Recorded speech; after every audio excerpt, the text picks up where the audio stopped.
जब मैं अयोध्या छोड़ के गया था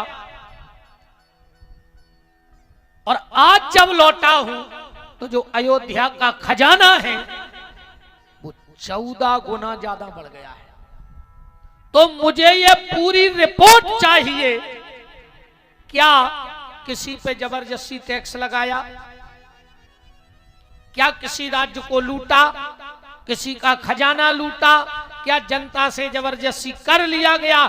इतना पैसा आया कहां से? मुझे इसका हिसाब चाहिए। और आज को जो है कि जो एक तो पैसा कमा रहा है, जो खर्च कैसे होते एक दबे हैं कहां? और राम जी कह रहे हम उजागर कैसे करें जो एक तो पैसा आया उसको। और आज जा नीति है कि जो दबाएं कैसे,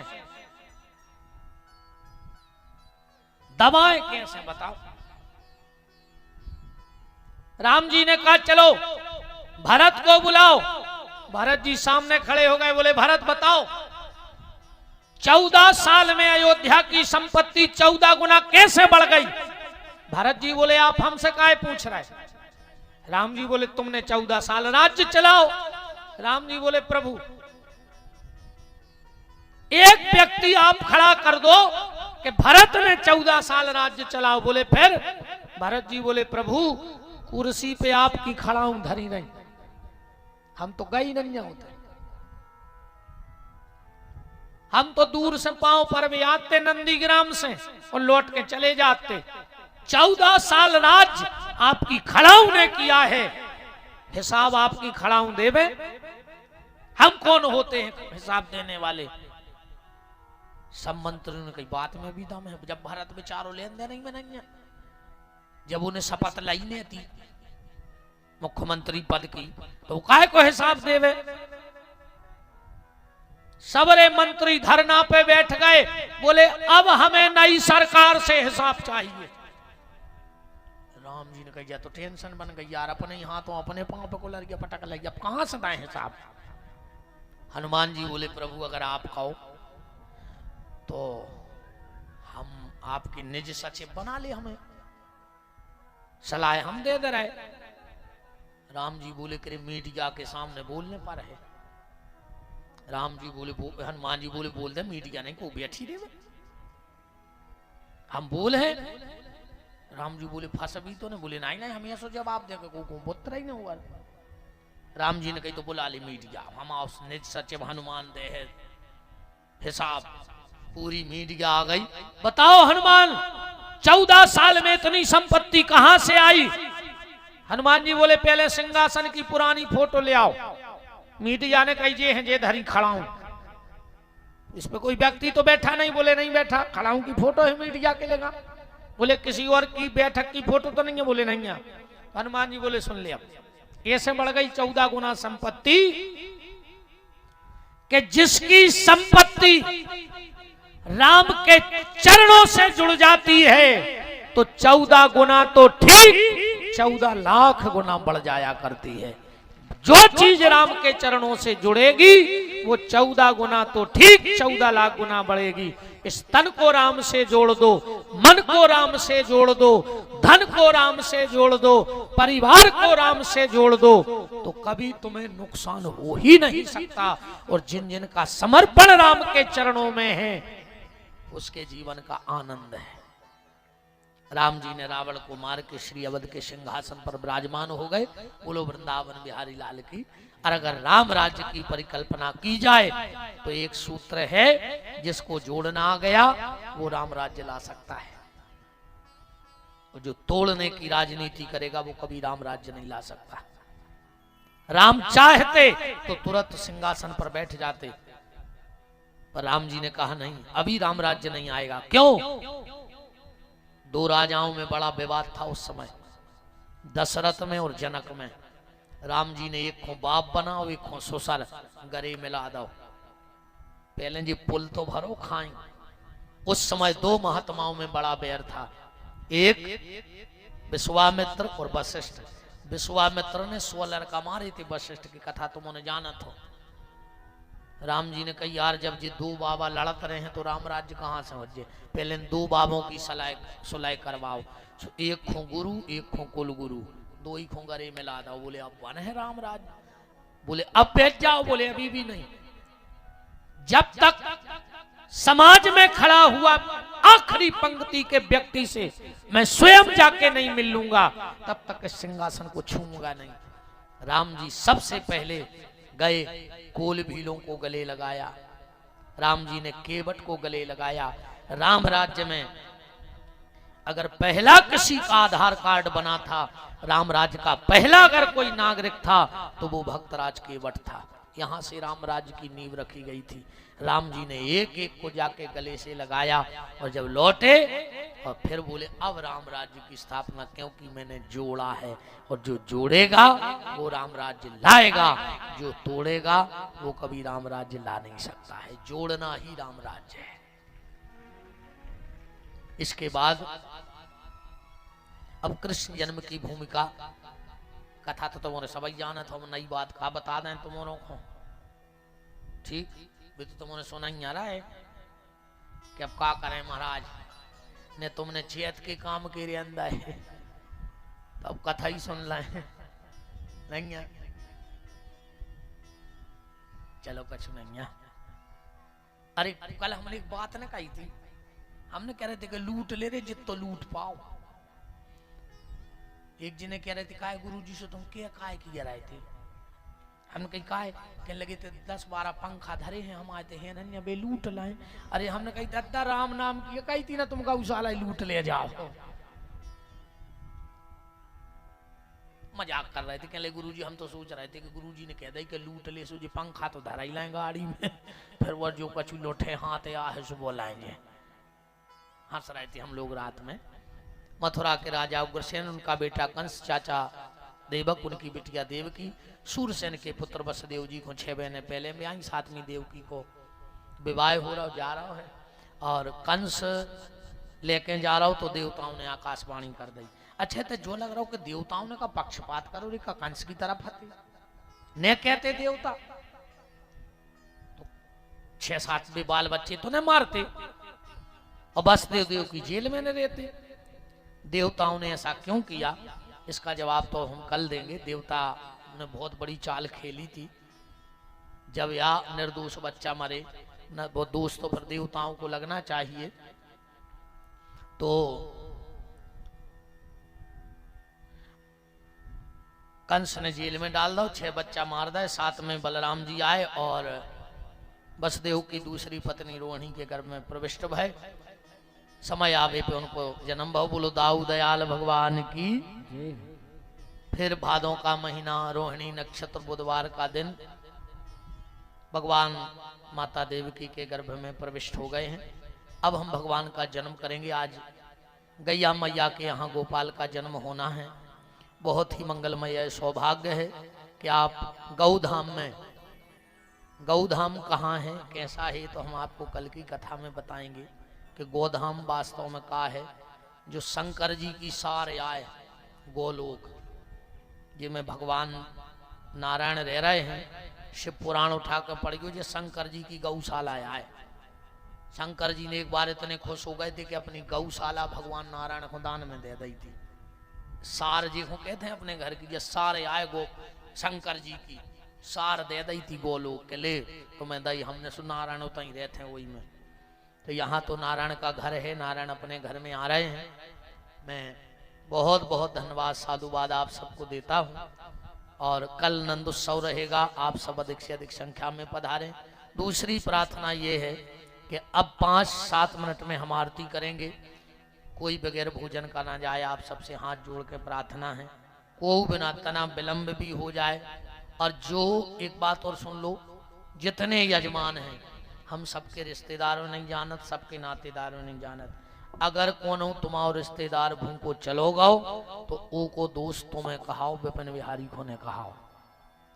जब तुम्हारी जवाबदारी है कि तुम अब पहली पंगत में नहीं बैठियो पर अपने रिश्तेदार को हाथ पकड़ के बैठा रही हो। और सभी रिश्तेदार यहाँ ने तुम अपने अपनों खुआ दियो, ये भी सब। हाँ, पर कोई भूखा ना जाए। जहां तक हमारी ये भंडारा जो 7 दिन चल रहा है सुबह शाम, वो सब आपका ही है। आपको खाना है, आप ही ले आ रहे हो। 3 दिन से भंडारो चल रहा, ईमानदारी बताए हमने 10 किलो पिसी नहीं पिसवाई। मालक हमने अब 10 किलो आटो नहीं पिसवाओ, वो भंडारो 3 दिन से चल रहा हो। अब बताओ कहाँ से चल रहा हो? सवेरे जजमाना सो 2-2 बोरी आटो डाल लिया। सो हम कह रहे का गठीरे अपनी हैं, हर लगे ने फटकरी रंग चोखो। आज हल्के महाराज हमसे कह रहे थे भैया कछु पिसी पिसवा ले। हमने कही अपने बाप ने नहीं पिसवाई, पूरी जिंदगी अमास पूनो मांगत रहो, अपन का पिसवा भी, अपने घरे नहीं पिसी कबाऊ, हमारे बाप ने नहीं कबाऊ पिसी नहीं पिसवाई, मांगा ही मांग के तो खाते रहते। तो हमने कहा अपन काय को कुल की बिगाड़ी रे, बाप दानों की इतनी लाए रज्जे सो को सांचों ने पिसवाने पड़े रे। रोज आटो आ रहा हो सो दत्त तुम्हारियों ने ले आ रहे हो, तुम्हारियों ने खाते रज्जो हैं। मैं 2 मिनट के लिए परम आदरणीय सम्माननीय विप्र कुलभूषण भगवान ही ने जिनको मालक बना के भेजो है, ऐसे बहुत सरल सहज गौ भक्त देवरी विधायक सम्मानी श्री ब्रज बिहारी पटेरिया जी को आमंत्रित करता हूं। 2 शब्द जरूर, 2 शब्द अकेली जय बोल दे गौ माता की आप तो, क्योंकि अभी अनंतपुरा में लखन जी की यहाँ कथा हुई। हमने तो मालक से ने कही, पर मालक को खबर पहुंच गई कि महाराज कहते पानी की दिक्कत हो रही है गौशाला में। तो हमारी तो शायद एक बेर भी बात नहीं भाई, पर ये बेदरवाजे आए के कहूँ हम जैसे साधु ब्राह्मण खाली नहीं जाएं। जो टैंकर आप लोग देख रहे हो, एक बार के कहने पर माननीय मालक जी ने ये टैंकर गौ सेवा के लिए भेजा। मैं आपको हृदय से धन्यवाद देता हूँ। अब गर्मी में मुझे गैयों के लिए कोई दिक्कत नहीं होगी। और एक टैंकर बहन जी ने दे दिया था पहले, पारुल दीदी ने, तो अब कहूँ से कहूँ तक दिक्कत ने कहा। एक बार जोरदार तालियां माननीय मालक जी के लिए और पारुल जी के लिए। श्री राधे। मध्य में देखिए भंडारे के यहाँ पे जहाँ भंडारा चल रहा है वहाँ पे गाड़ियाँ जिनकी भी खड़ी हैं, कृपा करके वहाँ से गाड़ियाँ हटा लें ताकि भंडारा प्रारंभ हो सके। बीच में वो रोड ब्लॉक करके खड़ी हुई हैं, तो प्लीज़ आप वहाँ से, आपसे अनुरोध है, कर निवेदन है, आप वहाँ से गाड़ियाँ हटा लें। और हमारे मध्य में आदरणीय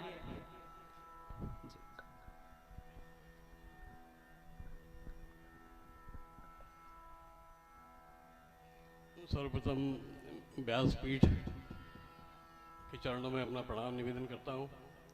व्यासपीठ पर विराजमान हमारे और आपकी भाषा में कथा कहने वाले, हमारी बुंदेली परंपरा की भाषा में जो बात हमारे गले से हृदय तक उतर जाती है, उस भाषा में अपनी कथा कहने वाले सम्मानीय महाराज जी, मंच पर विराजमान समस्त संत समाज और हमारी भतीजी कह लें सुर्खी क्षेत्र की पूर्व विधायक पारुल साहू जी, और यहाँ उपस्थित सभी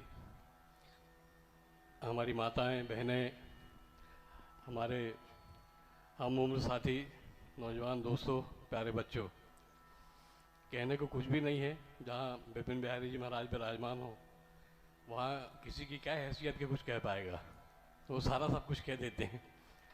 बस मैं तो केवल एक ही बात कहूँगा कि जिस विचार को लेके, जिस परंपरा को लेके, जिस धारणा को लेके उनने इस गौशाला का निर्माण करवाया है, वो अद्भुत है, अद्वितीय है, अनुकरणीय है। एक आग्रह इसी माध्यम से मैं अपने किसान भाइयों से कहना चाहूँगा, क्योंकि मैं देख रहा हूँ कि यहाँ जो भी जनता जनार्दन उपस्थित हैं, लगभग सभी लोग कहीं ना कहीं कृषक परिवारों से जुड़े हुए हैं। हम सभी लोग किसान हैं, मैं भी किसान हूँ, किसान का बेटा हूँ। किसानी के साथ साथ हमारे परंपरा है कि हम पशुपालन भी करते हैं, गौ माताओं का पालन भी करते हैं।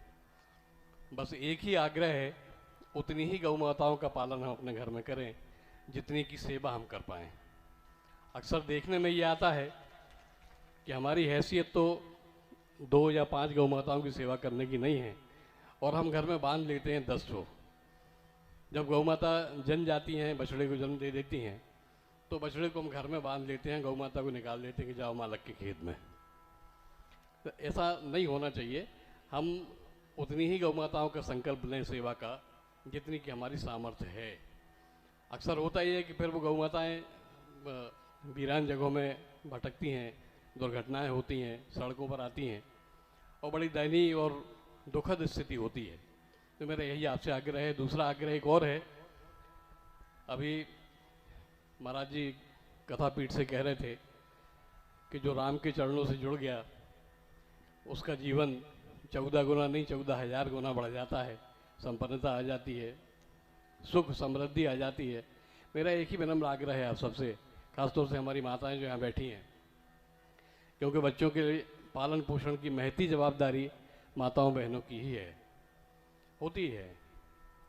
एक ही आग्रह है सभी माताओं बहनों से कि हमारे बच्चों की स्कूल बैग में सारे विषयों की किताबें तो होती हैं, हिंदी की होती है, अंग्रेजी की होती है, फिजिक्स, केमिस्ट्री, मैथमेटिक्स, जितने भी विषय हैं सारी किताबें हमारे स्कूली बच्चों के स्कूल बैग में होती हैं। मेरा आग्रह ये है कि हमारे बच्चों की स्कूल बैग में एक छोटी सी किताब रामायण की भी होना चाहिए। यदि हमारे बच्चे समस्त विषयों के साथ में राम को भी पढ़ेंगे, रामायण को पढ़ेंगे, तो वो राम से भी जुड़ेंगे, रामायण से भी जुड़ेंगे, मर्यादा से जुड़ेंगे, परंपरा से जुड़ेंगे, हमारे सनातन से जुड़ेंगे। यही आग्रह है आपसे। महाराज जी ने बहुत सारी बातें हमारे बात में कहनी, मैंने कुछ भी नहीं कर दिया महाराज जी, मेरा तो मन का भाव हमेशा ही रहता है, तदीय वस्तु गोविंदम तब्य में समर्पितम, तेरा तुझको अर्पण मेरा क्या लागे मेरा। तो आपने इस योग बनाया, इस इतनी सामर्थ्य दी कि मैं कुछ कर पाऊँ आपके लिए, तो मैंने कर दिया। इसमें मेरा अपना कोई पुरुषार्थ नहीं है, सब कुछ आपका और भगवान का दिया हुआ है। आप सबके चरणों में पुनः प्रणाम करता हूँ। एक बात का उल्लेख और करूँगा, हमारे देवरी विधानसभा क्षेत्र के जो भी यजमान यहाँ पर बहुत सारे हैं मालिक, बहुत सारे आए हैं, मैं देख हाथ उठाओ कितने लोग हो। हमारे साहू जी बैठे हैं अनंतपुरा से, और भी बहुत सारे लोग बैठे हैं। ये सब हाथ उठे आप ही के विधान। दीक्षित जी बैठे हैं यहाँ हमारे, आप भी बैठे हैं, नामदेव जी, बहुत सारे लोग बैठे हैं, पलिया जी भी बैठे हों कहीं ना कहीं, बहुत सारे लोग आए हैं। उन सभी के चरणों में प्रणाम करता हूँ और इस हेतु भी उनको धन्यवाद देता हूँ कि कम से कम इस परंपरा का, इस गौशाला की परंपरा का, गौ सेवा की परंपरा का संदेश इस मंच के माध्यम से देवरी विधानसभा तक भी पहुँचेगा, यही मेरा विश्वास है। आप सबका बहुत बहुत धन्यवाद, आप बहुत समय ले लिया आपका। आप सबके चरणों में पुनः प्रणाम करता हूँ, महाराज श्री के चरणों में प्रणाम करता हूँ, कथा मंच को प्रणाम करता हूँ। जय हिंद। बहुत सुंदर संदेश मालक जी का, मैं आपको हृदय से धन्यवाद देता हूँ। बच्चों को बुरी नज़र से बचाना, पर बुरी संगत से बचा लेना, और बुरी संगत से सिर्फ रामायण बचा सकती है, जो मालक जी ने कहा है। 3 तुलसी अपने जीवन में जरूर रखना, एक तो गले में तुलसी रखना, एक आंगन में तुलसी रखना, और घर में तुलसीदास की रामायण रखना। तो समझ लेना कि कलयुग तुम्हारे घर में प्रवेश नहीं कर पाएगा। आंगन में तुलसी, गले में तुलसी और तुलसी की रामायण। मैं कृष्ण जन्म करूं उसके पहले 2 शब्द में बहन पारुल साहू जी से निवेदन करूंगा और नवीन बिहारी जी से निवेदन करूंगा कि वो भैया मंच पे आ जाएं, छोटे भाई हमारे।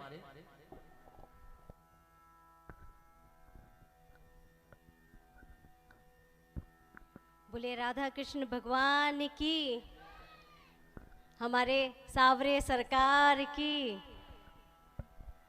आज सबसे पहले तो गुरु जी को सादर प्रणाम। यहाँ उपस्थित समस्त हमारे संतजन, आपके चरणों में प्रणाम। और आज मेरा सौभाग्य है कि सुर्खी गौशाला में, और जब भी कथा होती है सुर्खी विधानसभा क्षेत्र में मेरा आना जाना होता है गुरु जी, लेकिन आज मेरी मम्मी जी भी आई हैं, मेरी सासू माँ जी भी मेरे साथ आई हैं, क्योंकि गुरु जी ने आग्रह किया था, तो वो सब काम छोड़ के, सबको छोड़ के श्री कृष्ण जी के चरणों में आई हैं। आज आपके सबके बीच में उपस्थित हैं। और यहाँ उपस्थित सुर्खी विधानसभा क्षेत्र, साथ में लगा हुआ देवरी विधानसभा क्षेत्र के हमारे सम्माननीय विधायक, सम्माननीय चाचा जी भी उपस्थित, उनको प्रणाम। और समस्त हमारी चाची, भाभी, भैया, चाचा और मेरा सुर्खी विधानसभा क्षेत्र के समस्त लोग जो यहाँ उपस्थित हैं, आप सभी को आपकी बिटिया का सादर प्रणाम करती हूँ। मैं केवल एक ही बात कहूँगी गुरु जी, क्योंकि जब भागवत कथा होती है तो मैं प्रयास करती हूँ कि हम बात अपनी ना रखें, क्योंकि हम यहाँ कथा सुनने आए हैं। आपने जो सौभाग्य दिया और हमें और हमारे परिवार को जो माध्यम बनाया कि इस गौशाला की जो नींव, मैं कहूँगी बीज रखने वाले आप थे। पेड़ जब बना सेवा करने वाले भी आप थे हमको, लेकिन वो माध्यम बनाया। वो कहते हैं ना, एक माला में पिरोने का काम सम्मानीय गुरु जी ने किया है, और हमको इस गौशाला से सभी को जोड़ने का काम अगर किसी ने किया है तो सम्माननीय गुरु जी ने किया है। आपके चरणों में सादर प्रणाम करती हूँ गुरु जी, क्योंकि अगर आप ये भावना नहीं व्यक्त करते, मुझे आज भी याद है गुरु जी का घर भी आना हुआ, उनकी आंखों पे मैंने आंसू देखे और वो रोते थे, कहते थे दीदी हमसे देखा नहीं जाता है। जब गौ माता ऐसे रोड में रहती हैं, घूमती हैं, और कभी कोई गाड़ी टक्कर मार के निकल जाती है, पानी की व्यवस्था नहीं है, भोजन की व्यवस्था नहीं है, तड़प तड़प के मर जाती हैं, और दिल कहीं ना कहीं ऐसा लगता है कि चाह के भी कुछ नहीं कर पा रहे हैं। इस बात की मैं खुद साक्षी हूं। जब यहाँ गौशाला की किसी ने कल्पना भी नहीं की थी, गुरुजी की आंखों में हमने वो सपना देखा था उस समय, और वो आंसू देखे थे। और मैं इस मंच से सुरकुई के हमारे सम्माननीय, जब हमारे बीच में नहीं रहे डेलन दादा, उनके चरणों में प्रणाम करती हूँ, उनको याद करती हूँ कि उन्होंने इस जगह को गौशाला के लिए दिया और हमें माध्यम बनाया कि आज गौ माता की सेवा हम सब मिलजुल के कर पा रहे हैं। ये कहीं ना कहीं हमारे डेलन दादा और हमारे गुरु जी का प्रयास ही है, जिसके कारण आज हम सब यहाँ पे बैठे हुए हैं और गौ सेवा कर रहे हैं। मैं आज उनको याद करती हूँ दिल से। उनके परिवार में मतलब मुझे बिटिया जैसा मानते हैं। दादी लोग तुलसी जी विवाह होता था आते थे, उन्होंने जब ऐसे चुपचाप से कर लिया, किसी को कानो कान नहीं। लोग कहते हैं ना कि जब कुछ दान पुण्य किया, कुछ किया तो ऐसा हल्ला गुल्ला होता है। जब शुरुआत हुई वो इतने सीधे साधे और इतनी सज्जनता से उनका परिवार अगर यहाँ पे उपस्थित है, हमारी दादी जी, सभी लोग, उन लोगों ने इतना बड़ा गौ सेवा के लिए दान दिया और मुझे और मेरे परिवार को इस बड़ी सेवा से जोड़ा। सावरे सरकार जी, मैं आप सबको बहुत बहुत धन्यवाद और प्रणाम करती हूँ। ज़्यादा शब्द नहीं है मेरे पास। कहते हैं ना कि करते हो तुम कन्हैया, मेरा नाम हो रहा है। ये सब आपका किया हुआ है, हम सब का केवल माध्यम है कि हम आपके साथ जुड़े हुए हैं और ईश्वर की कृपा सभी पे बनी रहे। और हम सब जब तक रहेंगे, आखिरी सांस तक, मैं और मेरा परिवार हमेशा इस गौशाला से जुड़े रहेंगे, निस्वार्थ जुड़े रहेंगे और हमेशा इनकी सेवा करते रहेंगे। ये प्रण लिया है हमने, हम जीवन भर इसकी सेवा ज़रूर करते रहेंगे। और आप सबसे भी यही प्रार्थना करती हूँ, ये मौका किसी को नहीं मिलता है बिना स्वार्थ के। आज जो मैंने देखा ना, जो स्वार्थ है गुरु जी की आंखों में कि और कैसे हमको राशि क्यों ना मिल जाए, वो केवल गौशाला के लिए है। कई बार ऐसी स्थिति बनी कोरोना के टाइम पे, गुरुजी याद है, माता जी ने भी मुझे बताया था, मम्मी जी ने एक बार, कि भूसा नहीं था यहाँ हमारी गौ माता के लिए।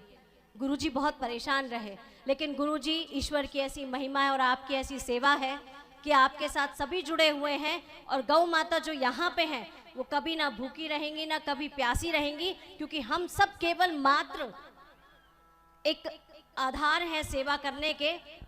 हकीकत में तो जो आप त्याग कर रहे हैं और जो आप काम कर रहे हैं, उसके आगे हम सब कुछ भी नहीं है। तो सावरे सरकार की कृपा सब पे बनी रहे, गौ माता का आशीर्वाद सबको मिलता रहे, बस इतनी ही प्रार्थना करूंगी। बोलिए सावरे सरकार की, गौ माता की।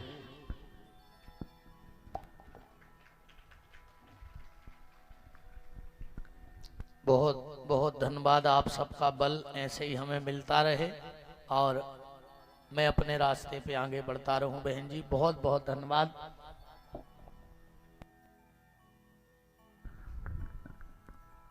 हेलो, बोलो गौ माता की, गौ पीठ की, बंजारन महारानी की।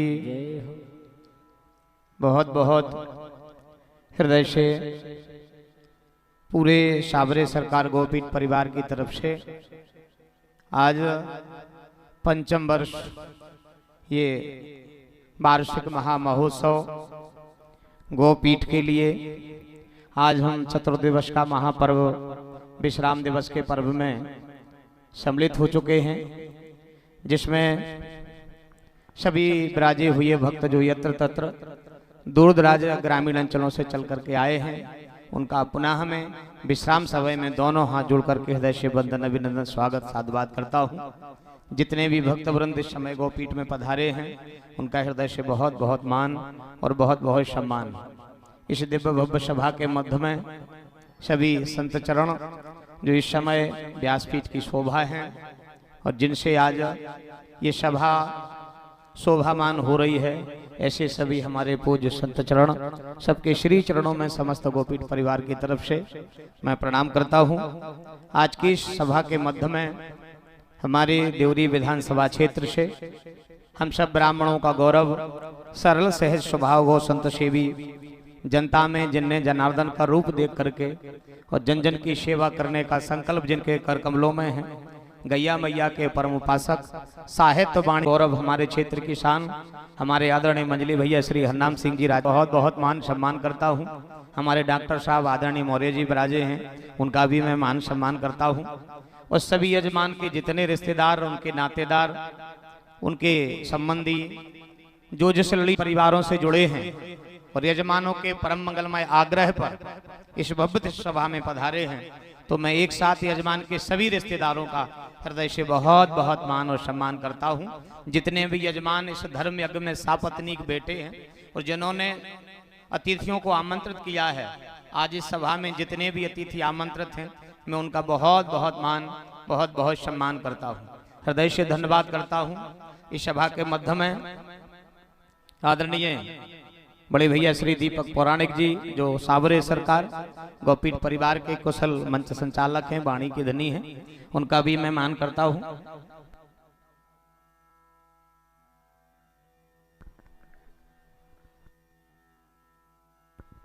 सभी हमारी माताएं बहनें, सभी प्यारे प्यारे से भक्त, आप सबको पता है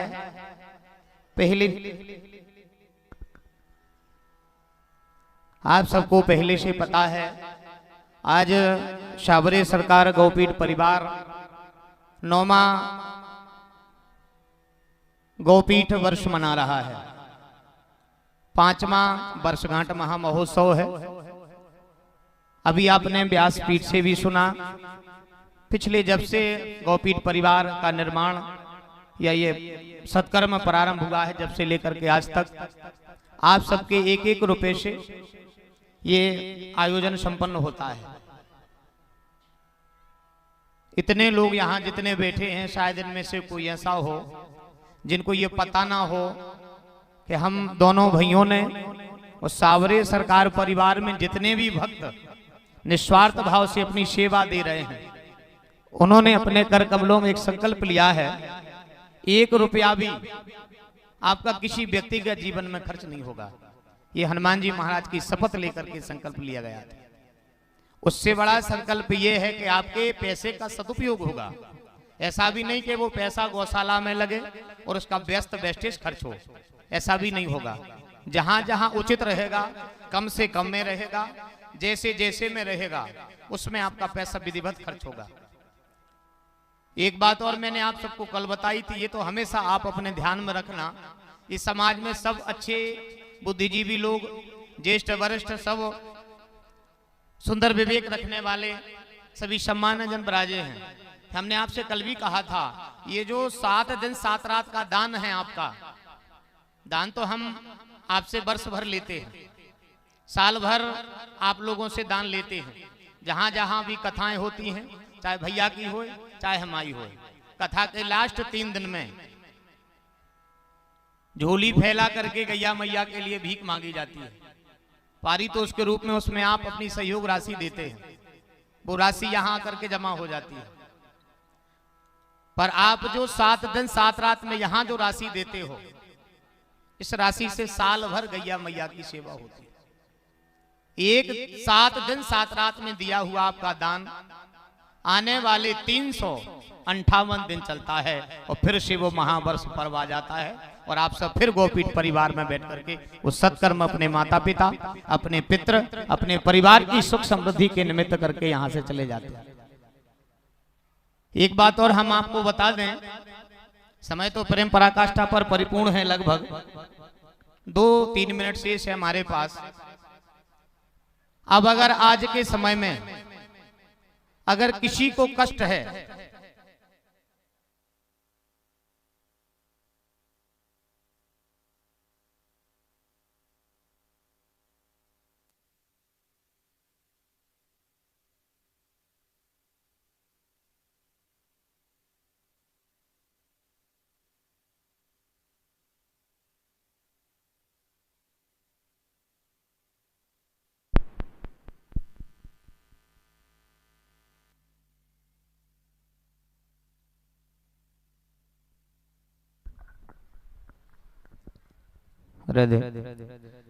वर्तमान की स्थिति में अगर कोई परेशान है तो केवल अब गैया मैया परेशान है बस, और कोई नहीं है।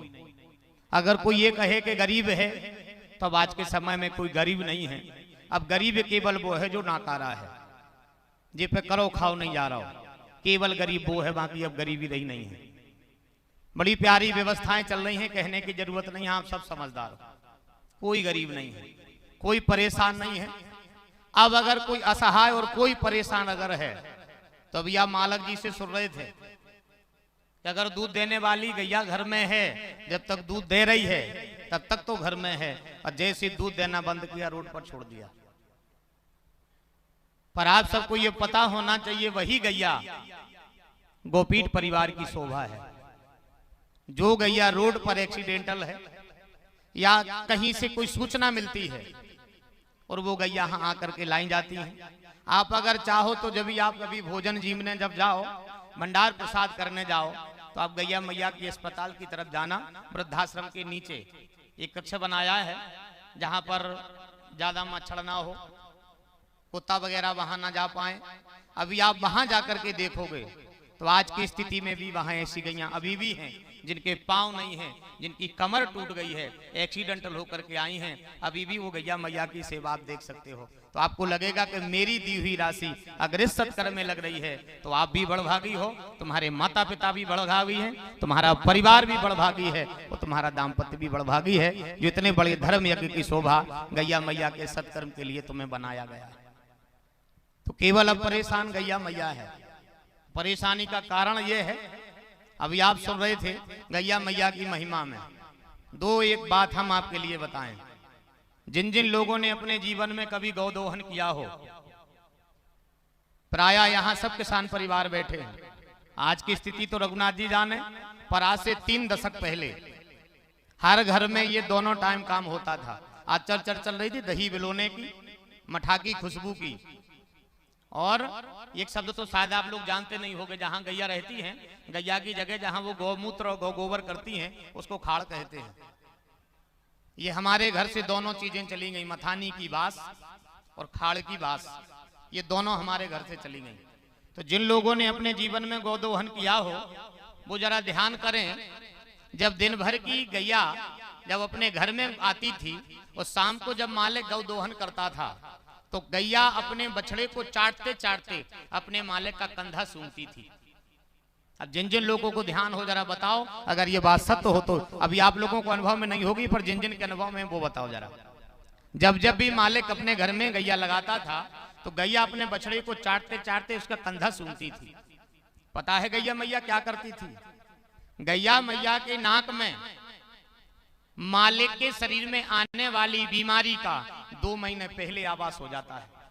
वो 2 महीने पहले जान जाती है कि 2 महीने बाद मेरा मालिक बीमार हो जाएगा। फिर वो जैसे ही खलियान जाती थी, पत्ता, रुखड़ियां, पानी, झरना को, नाले को, जहां जहां को वो जरूरत पड़ती वो तो वे चर के शाम को घरे आती और अपने मालिक से कह देती जो है 1 कटोरी दूध और 2 रोटी दूध में डाल कर खा ले, जो हम देखें कौन बीमारी आ रही आपके घर है। आज हर घर में बीमारी है। इसका कारण जानते हो क्या है? क्योंकि गैया घर से बाहर है। जितनी भी माताएं बैठी हैं वर्तमान की स्थिति से आप लोग देख लेना।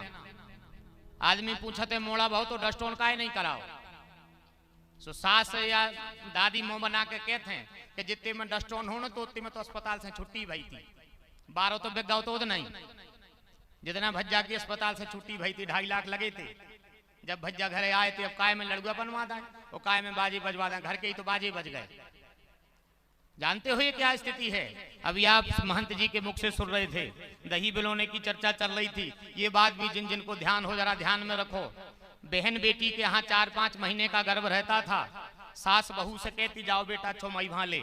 5 महीने का गर्भ रहता था, 10-15 लीटर छाछ मथानी से बिलोती थी, मथानी खींचती थी, पसीना पसीना हो जाती। सास कहती बेटा वे पसीना बहा ले, समय आया है तो फिरने बहाने पर है।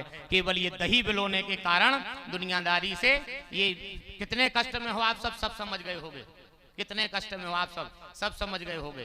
तो ये केवल गैया मैया के घर से जाने का हमें जो हानि भई है, हर परिवार में रोग, बच्चों के लिए निमोनिया जैसी बीमारी, जितनी भी यहाँ 70-80 साल की माताएं बैठी हैं, आप जरा ध्यान करो। जब आपके पास छोटे छोटे बेटा होते, निमोनिया जैसी कोई बीमारी की कोई दवा नहीं थी, और जिन जिन को बता हो तो बताओ दवाई हती का उस समय केवल गैया मैया का गौमूत्र और तन्नक सी हिंग की डगलिया एक गदिया पे घोरी और छाती पे लगा के 5 मिनट में कमरा उड़ा देती, बेटा तुरंत घोड़ा घाई खेलन लगत तो। और वो अब कहाँ रही ये चीजें, पर आज उन गैया मैया को आशा है आप सबसे, क्योंकि उन्होंने बड़े ऋण करे हैं मेरे ऊपर, उनको आशा है और आप पर कृपा है उनकी, उस आशा पर आप खरी उतर रहे हो। मैं बड़े भैया हैं ये अलग बात है, और उनके सत्कर्म को भी मैं प्रणाम करता हूँ कि आपके मन में इतना सुंदर संकल्प सबसे पहले तो ये आया। छोटे में बड़ी बात ना हो, ये हमारे परिवार की बात है, पर फिर भी के सबसे पहले बिना दूध वाली गैया गौशाला में रहेगी। तो आज आपको पता होना चाहिए 9 वर्ष पूरे हो चुके हैं, जाने अनजाने में किसी गैया का दूध किसी ने निकाला हो भगवान जाने, पर हम दोनों भाइयों के सामने वे गौशाला में गैया नहीं लगी। 9 सालें पूरी हो चुकी और ना लगाने का किसी को अधिकार है, किसी को अधिकार नहीं है।